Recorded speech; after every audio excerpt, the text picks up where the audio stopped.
I've spent over $20,000 this year alone improving myself. Today, I'm going to share what that looks like and how you can improve yourself.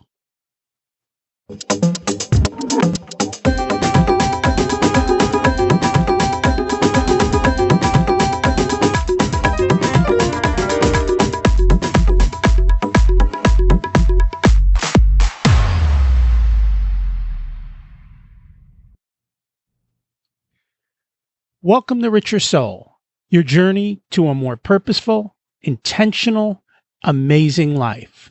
Where are you going to go and how are you going to get there? Let's figure that out together. At the core is the financial well-being to be able to do what you want, when you want, how you want. It's about personal freedom and abundance. Please check out the Facebook page, facebook.com/Richer Soul. That's where I share interesting articles that I've read. Also, if you get a chance to visit the website, richersoul.com, you can sign up for my email list. I don't send many emails, but if there's something important or bonus material, that's the best way to find out. Are you creating the life you deserve? That's the question you need to answer. It happens one step at a time, and it's the journey. That's where the fun happens. Today, we're going to focus on that journey and what it means to continuously improve ourselves. My goal is to help you figure out how your puzzle pieces come together to design a great life. That means we have to understand where we're going. In other words, what's our purpose? We also need to be healthy enough to be able to do what we want and have the time to be able to do so. We need the financial resources to fund the life we choose. Living life alone gets kind of lonely. So creating those relationships and being part of something bigger spiritually. While we all know this, we get stuck listening to the voices in our head that create fear and hold us back from the life we deserve. If you've not listened to episodes 1 through 9, I encourage you to go back and listen to the framework of Richer Soul and how to create balance in your life. Too often we look at so many competing priorities. We need to find a way to keep them in harmony. Work jumps on us, family pulls us in a direction, or our finances go south. Having someone to help you look over all those pieces and help us find balance is the job of the conductor. If you want to climb Mount Everest, you'll need a few Sherpas, guides who know the way, who've been there before, and can help you get to the top. In both of these roles, it's you who have to do the work. I'm just here to guide, teach, and show one of many paths that can get you to the success you've had. We've heard many stories from millionaires on this show. Most had humble beginnings. They didn't learn about money a lot as kids, but they achieved success, and they all share some basic behaviors. One of those behaviors is constantly learning, and there's so many ways to do this. We're going to explore many of them today and see how they differ, along with the costs and the time involved. Many times the decision comes down to time versus money, and other times it's about getting the best knowledge. In today's ever-changing world, if you're not moving forward, you're essentially moving backwards because everyone else is moving forward. Continuous learning is one way to keep moving forward. Before we do that, I just read a book. It's called The Robots Are Coming by John Pugliano. The reality is technology is fast replacing a lot of workers. In spite of that, we have a shortage of people in the tech fields to fill the jobs out there. We also have an easier time being able to create our own businesses and share our expertise. Things are moving faster than ever, and what you learned in school is going to be obsolete in no time. So you need to keep learning. The book talks about the leading traits for the future. Digital thinking, from AI to virtual worlds, mechanical attributes, building robots and maintaining them, electrical knowledge. All those robots are controlled by electrical boards and connections, biological expertise, as we advance in our understanding of the human genome and biochemistry. He also talks about supporting traits, kindness, competence, communication skills, artistic skills, organizational skills, visionary skills, to see the future, and the courage to lead the way. Change is coming. Are you preparing for it? Change means that anyone can be the next leader in wherever the change is coming from, because it's new. and no established leaders exist, which leads us to our first resource, books. Most books are a bargain for what they cost. For under $20 most times, you can get the wisdom of a lifetime from someone else. There are so many different types of books on every imaginable subject to learn from. My personal goal is to read 24 books a year, and I'm on track for this year. Amazon's made it so easy to buy books, cheaply and easily. You can also check the reviews to see how good a book is before you invest in it and spend the time reading it. If you don't understand a subject, reading books from the experts in that field can help you to get a fast start and at a cost of next to nothing. Along with books are the plethora of websites, blog posts, and articles out there. The problem is figuring out who is best to read. That's going to be a constant issue throughout this episode. Part of the issues are what works for one person may not work for another, or it could be that the time has passed for the way that that particular person achieves success. Although when you go back and you look at history at successful people, they do share certain traits. This is true for Warren Buffett and the deals that he did. While he has certain traits, a lot of the opportunities that he created were only available at that time because he found them. Today, there's a lot more competition. Of course, he'd probably figure out a new way to do it today. And many of his systems and knowledge continue to work. Reading the books about Warren and who he looked up to can also help you utilize the decision-making processes that he uses to make his investments. We also need to make sure that the person we're listening to is an expert in the field that he is writing about. Too often, celebrity status causes us to think of people as experts at everything, when in reality, they're only an expert in one area. I have more books in my queue right now that I can read and get to this year. Sometimes I'll just buy a book, and by the time I get to it, it's no longer relevant to what I want to read. You can also adjust the amount of time you spend with the book. Look through the chapter titles and focus on what you want to learn. Publishers force authors to add extra pages to make it look like there's an abundance of information in the book. You can just skip around and get what you need. There's no reason for you to read cover to cover. It's not really hard to get the value out. If you can learn one big takeaway that you use and start taking action on today, it's definitely worth it. If you don't always have the time to read, audiobooks are a great way to get the knowledge on the go. You can also read book summaries if you can find someone who does a good job of getting the main point out of the book. James Clear is one of those people. On his site, he does just that. And I'll put this in the show notes, but if you go to jamesclear.com/best-books, you can find a list of some of the most inspiring books of today and what they're all about. The best thing to do, though, is always keep a book nearby or set up a time in the day to read. You can also read multiple books at the same time. Don't limit yourself to just one book. I always have a book next to me, and that way it's easier. Instead of picking up the phone and starting to look at Facebook or some other social media, I have the book right there and I can read a couple pages. Another gauge of books is to look at how long ago the books were written and whether people still want to read them today. If a book can survive 100 years, it's got to have some sort of value in it that people are still reading it 100 years later. And there are many books like that. You've got to find the good ones. Before we move on, I want to talk about being intentional. What is it that you want to learn? And then who's the best person that connect you with and whose style it is that you like and who you trust to listen to help you to get to move forward. This is going to be the same regardless of which resource you use. The downfall to books is that there's so many choices and the time that is required to go through them can be immense. Next up are courses. And today, there are so many free courses by experts.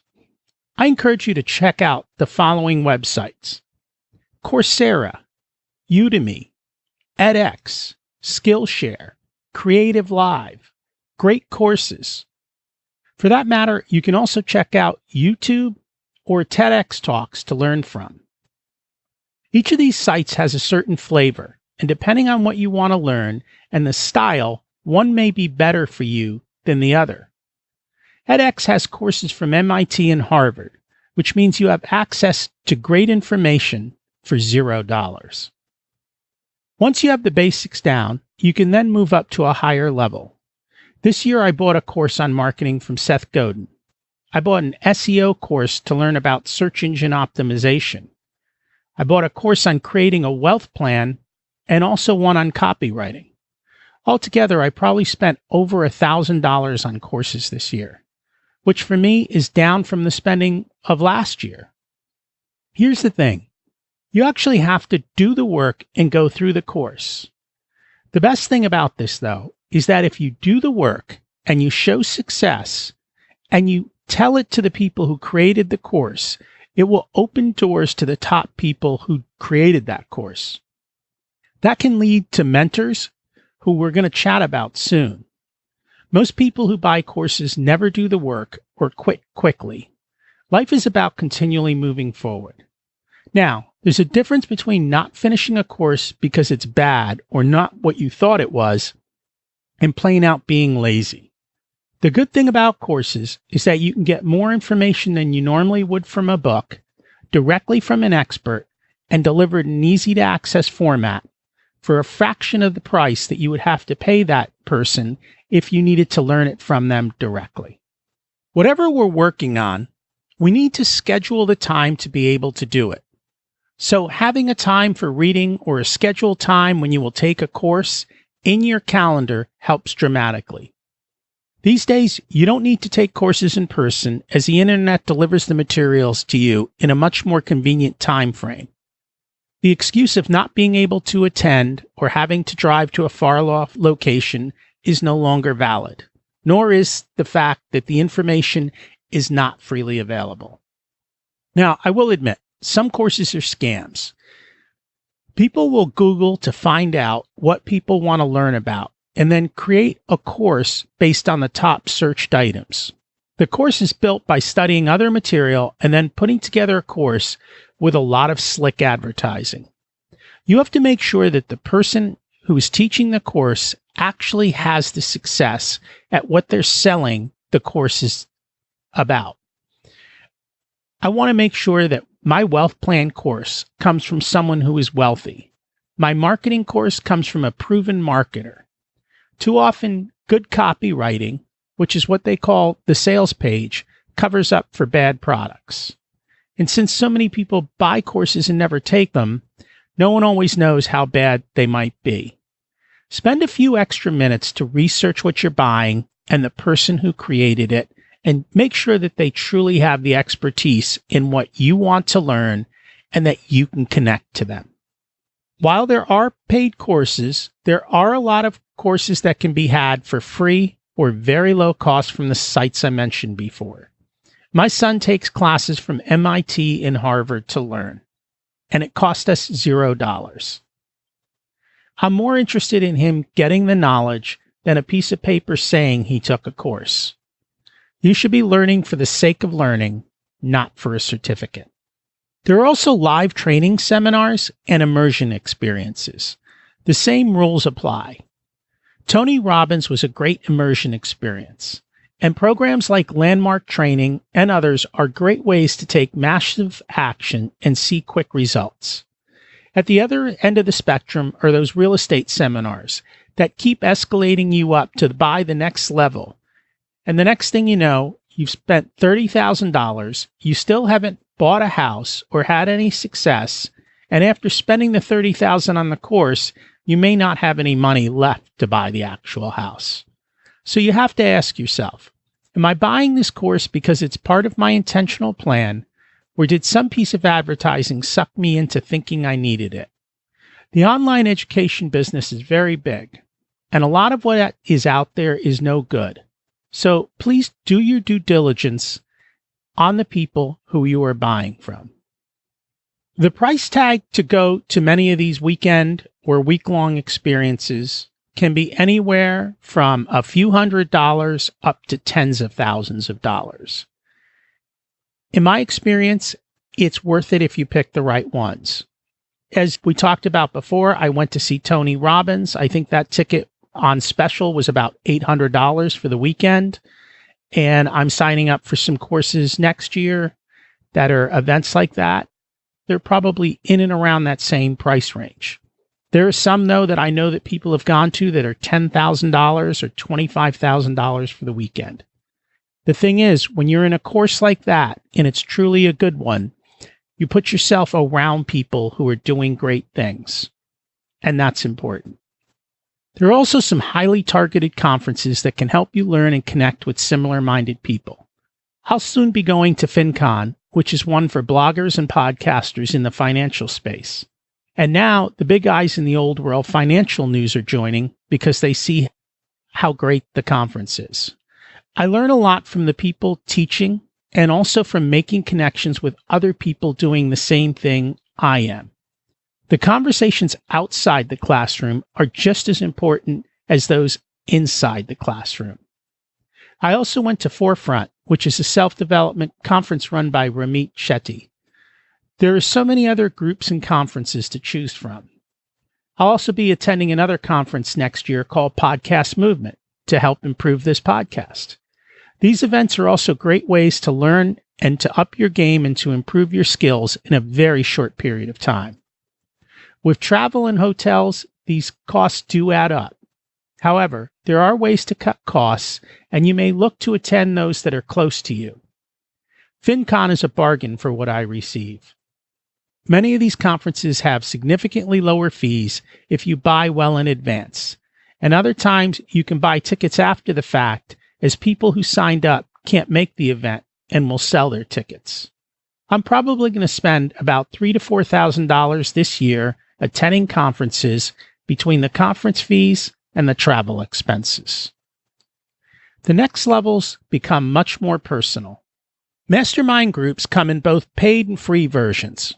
The difference is a paid one is curated and hopefully balanced to match your needs, while a free one is more likely something that you will have to build yourself or be invited into. The biggest issues with masterminds is the quality of people in the group and if they can help you. Many times the group may be mismatched or the people aren't committed. These groups need to meet on an established basis and attendance needs to be mandatory. Every time someone else may end up in the hot seat and you may need to accept the advice that's being offered. This is a key point. This is a place to share knowledge and advice, to brainstorm, and to be called out. These groups can get very intimate. I will admit I've had varying success with this method, but I continue to try out new ones until I can find the one that's best for me. Too often, the other people were either in a different space than I was, or they weren't committed. That said, I keep going, and eventually I will find that perfect group. A solid mastermind can really help propel you to the top. I know some very successful people. It's clear why they are successful. They are hanging out with some really great people who are moving forward. The key is to keep doing it until you get it right. Don't ever give up. Success comes from constantly showing up, learning, and making mistakes. There's nothing wrong with making a mistake or trying something out. Coaches and consultants. There's a difference between these two, and I think of consultants more as people who bring expert advice and may do more of the work or oversee the work being done.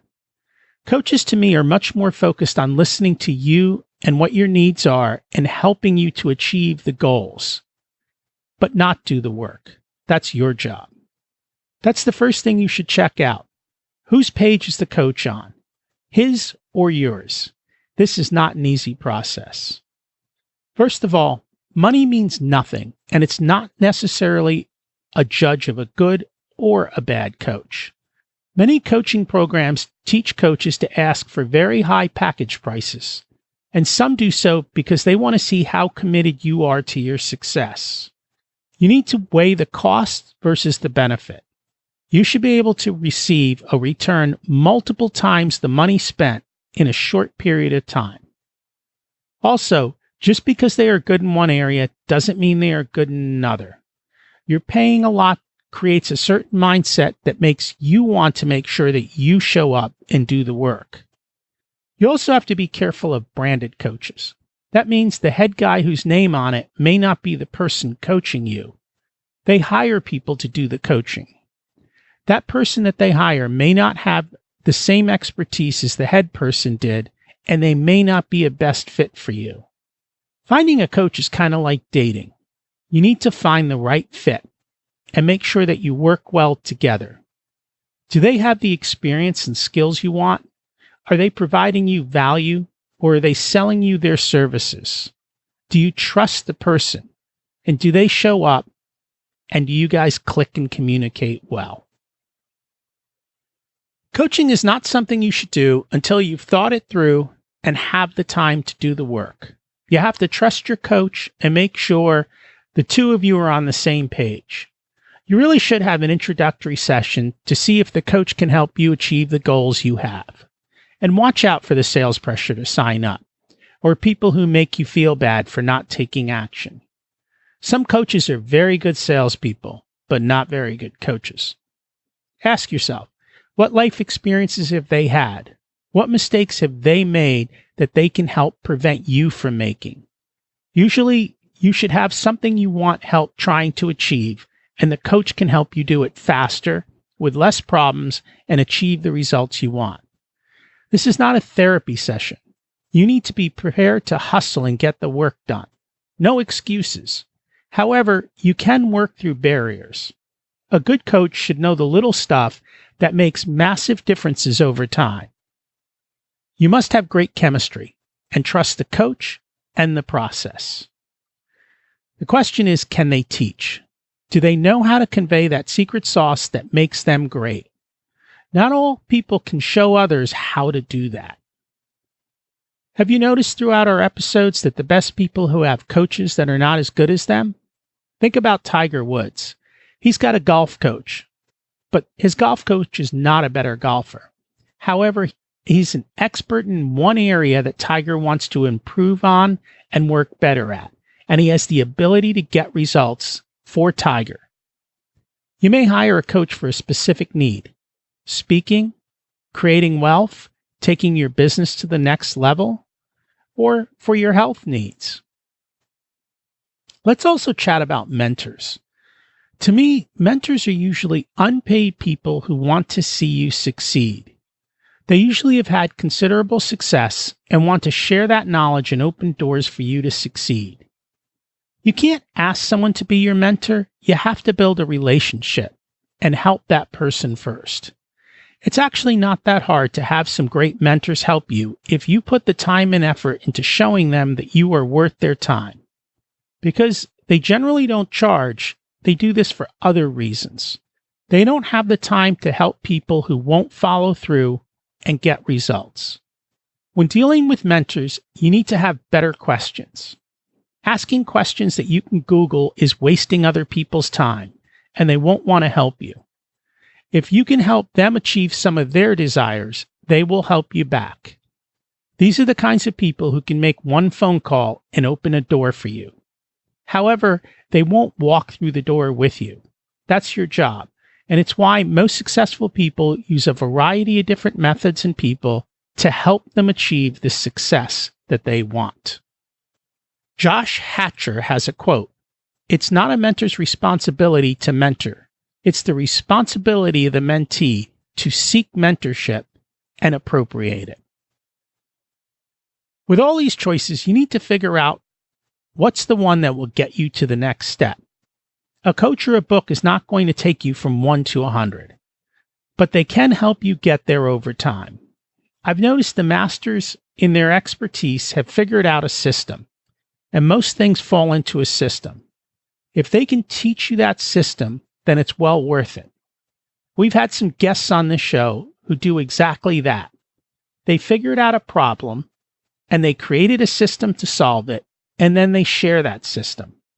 The problem is, most people just won't follow the system and do what they're told. They always want to fight against it. As for my coaching, I typically work with people who already have good incomes. They're successful in their jobs or they own a business.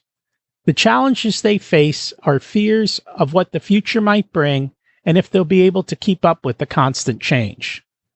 We never know we're going to get dealt a curveball in life, and we want to be prepared for it.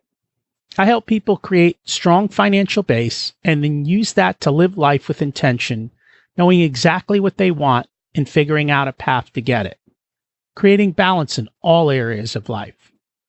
The Pareto principle states that 80% of our results come from 20% of the work. So if we can figure out how to get 96% of the work from 40% of the effort, it leaves us a lot of room to live life and do what we choose. Everyone's 40% is different, and I help you to focus on it. I help people to live more abundantly today. If you know people who want more out of life, I'd appreciate you referring them to me if you think they're a good fit. What's it like to work with a coach? You have to show up and be present. You will usually review the period since the last time you talked and what progress is made. You celebrate success and small steps. You focus on the next steps and remove obstacles and work out plans to get to the next point. Usually coaches will work with people every week or every 2 weeks. Beyond 2 weeks in the beginning doesn't get you good results. It also depends on where you are. For many people, my initial session provides them with a few months of work, and then it depends on if they need help weekly or bi-weekly in making sure they achieve the results that they want, and also to help them overcome hurdles. When you have a clear picture of what you want to achieve, but not sure how to get there, that's when it makes sense to bring on a coach, someone who has walked from where you are to where you want to go and has the ability to help you do it. Here's another quote from Seth Godin this time. Waiting until you're ready is an excuse. It's hiding.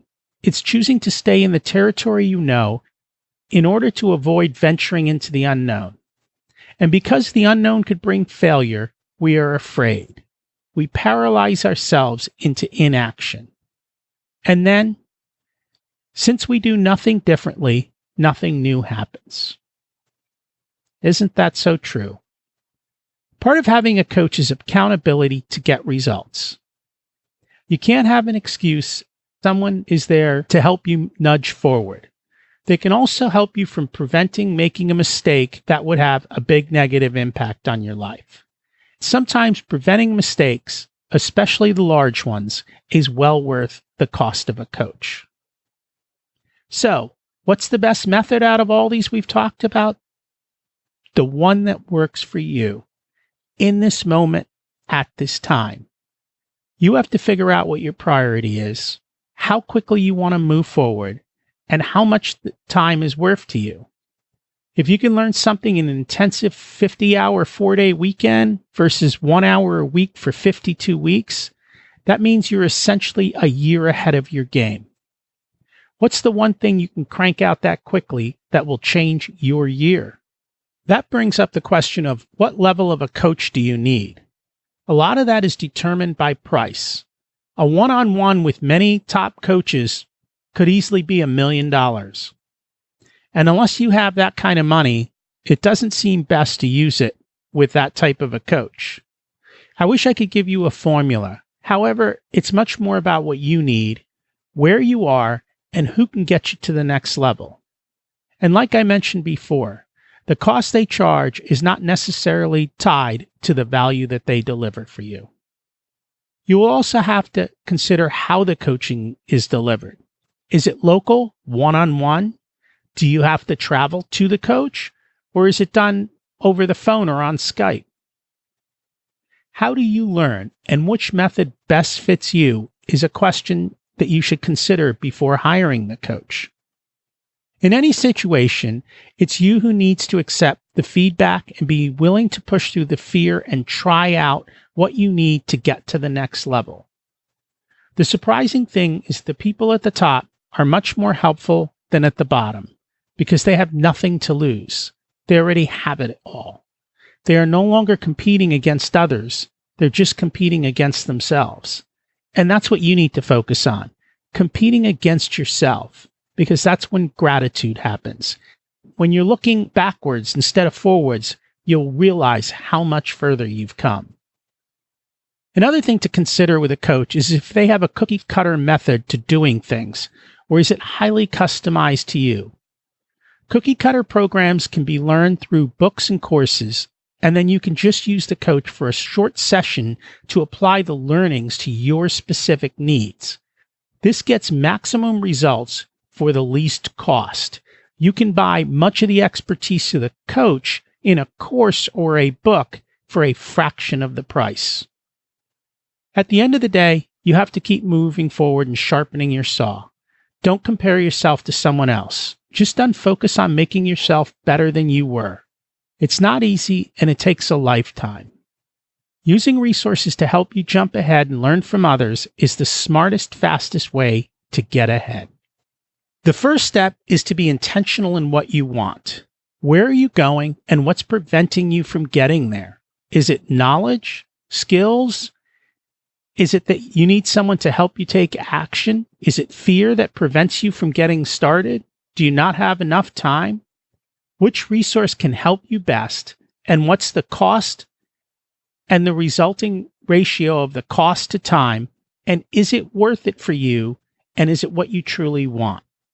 I'm going to answer a few common questions that I get asked. When is it better to pay less for a lower level coach, and when is it time to pay up to go and get coached by the very best? I think this really depends on you. Where are you currently at? How best can you get to the next level? And what is that balance of what it's going to cost and what's the reward worth to you? If you don't have all of the skills ready to be coached by the best, then you're better off going through a lower level coach, getting you prepared so that you can get the best value out of the high level coach. Next question. When do you know a coach has accomplished his mission and it's time to end the relationship and move on to another coach? I think you usually see this when you see that you've hit the coach's limits and they're not providing you a lot of value anymore. And understand, this is normal. It depends on how much your coach is improving themselves and learning as well. Don't expect one coach to get you all the way there. That's rare. You usually need to find different people to keep you moving forward. It's also that the coach may be weak in an area that you need to move forward on. And so you need to be aware of the situation and find another one. Next question. What's the best way to structure pay for a coaching service? By the hour? Flat fee? Most coaches will either charge an hourly fee or have a package price to get you a result. The issue with hourly pay is that you feel like you're always on the clock. Oh, should I spend my time on this? Having someone who's there and dedicated to the result is more important. They will provide you a range of time commitments, and you should know what this is up front. So if you go with a package price to get a result over 6 months, they will dedicate so much time for one-on-one calls, but then in between, you can have follow-up many times by email or sometimes just short text messages to handle emergencies in the in-between. Be upfront with what you're paying for, what they're providing, and be clear on what it is. The issue with the hourly fee is you may have a problem and you may say, oh, I don't want to pay more money for just this little thing. And that little thing holds you back and keeps you stuck from moving forward in the moment.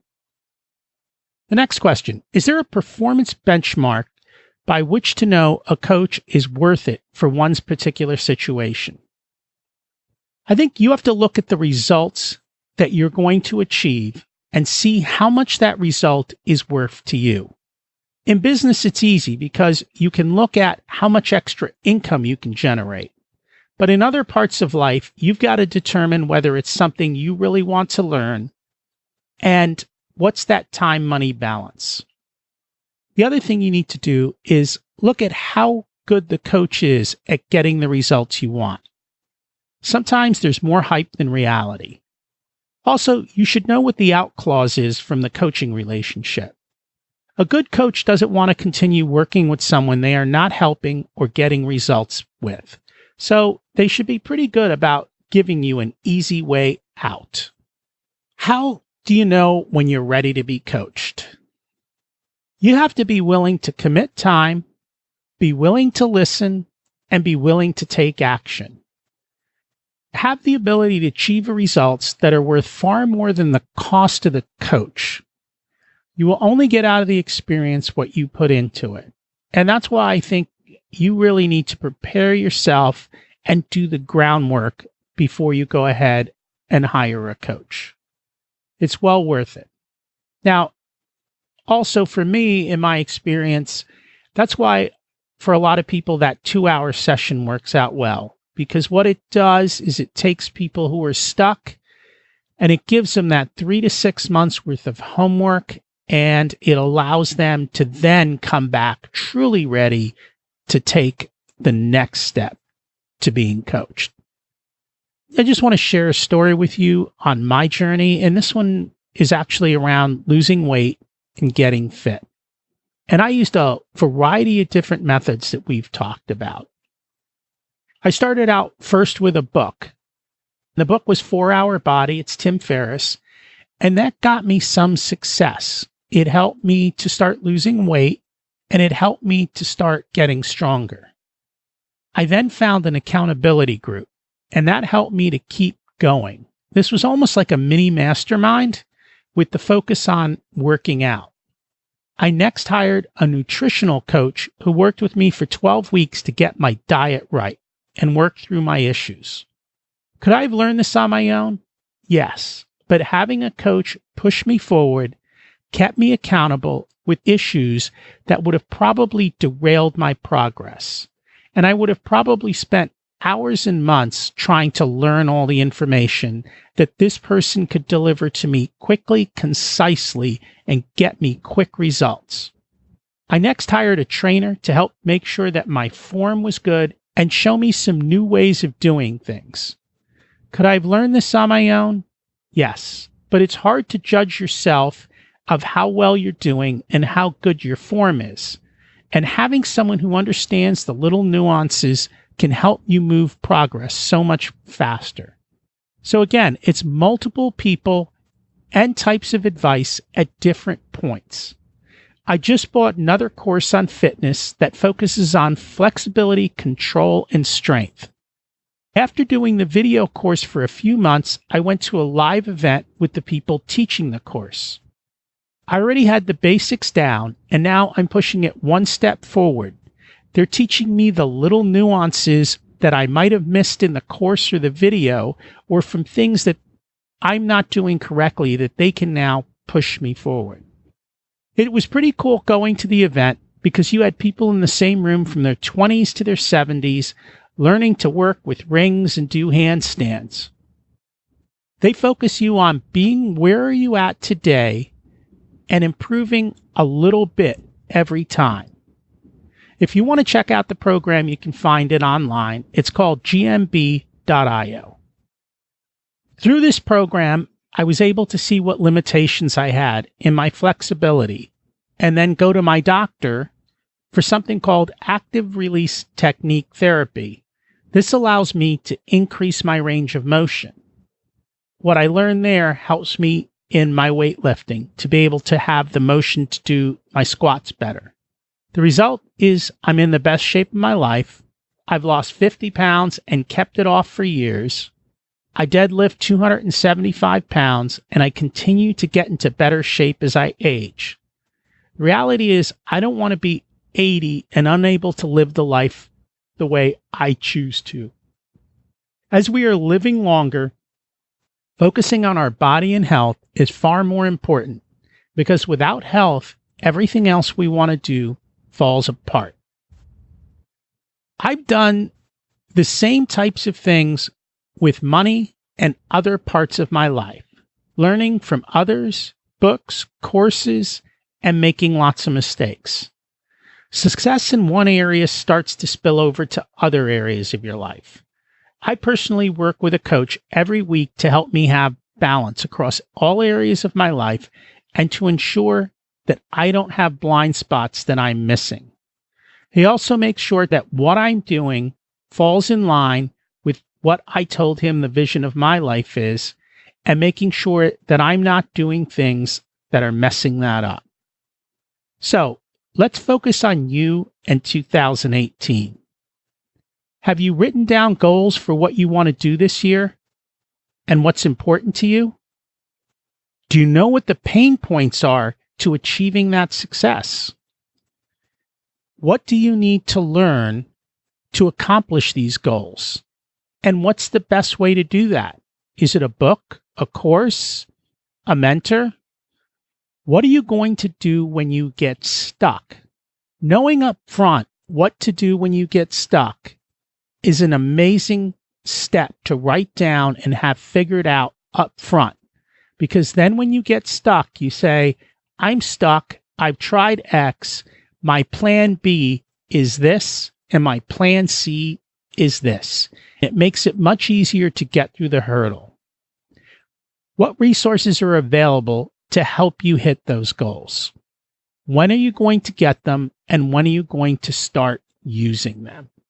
I'm asking you to do this in advance of January 1st, because if you can have everything in place to roll on January 1st, the year becomes a success. I think I told you this story way back when I first started this podcast. I wanted this to come out earlier than it did, and it didn't happen. I had set January of 2017 as my goal to get this podcast rolling, and actually worked with a coach in December to lay out everything I needed to do to launch in January and keep going. And it's continued. Here we are, most of the way through the year, and every week on schedule, an episode comes out. So, the outcome of doing all this work is living a life you enjoy. I wake up every day ready to enjoy the day. It doesn't matter if it's a Saturday or a Monday. It took a lot of time to work on getting my mindset right and to learn to live with gratitude. What about you? Are you living the life you want? What are you going to change and do differently so you can? I'm going to attach a worksheet to this episode, and it's basically the Richer Soul Circle, and it looks at all the different areas of life, and it asks you to rate yourself, basically on a scale of 1 to 10. And the purpose of this is to sit down to objectify where you're at today, and then to ask yourself in those particular areas what's pushing you forward and what's holding you back. Then to look at that wheel and say, which of these areas do I want to focus on for the next year? What are the different things that can help me? And what are the changes that I have to make sure that I'm hitting it in every area of my life? Because the reality of the situation is, when you have a thorn in your foot, you start to limp and life isn't so good. That's not much different than having a part of your life out of balance. That part can really drag down the rest of your life. So, what's preventing you from moving forward? Who are you putting on your team? What resources are you going to use to build the life you deserve? Are you ready to take massive action? I'm here to help you build your path and create the life you deserve. Thanks for listening. You can always contact me at Rocky@Richer If you know somebody that's thinking about setting goals for next year or would like a little bit of help, please refer this episode on to them so that they can learn too, and you can build a relationship with them. Thanks, and have an abundant week.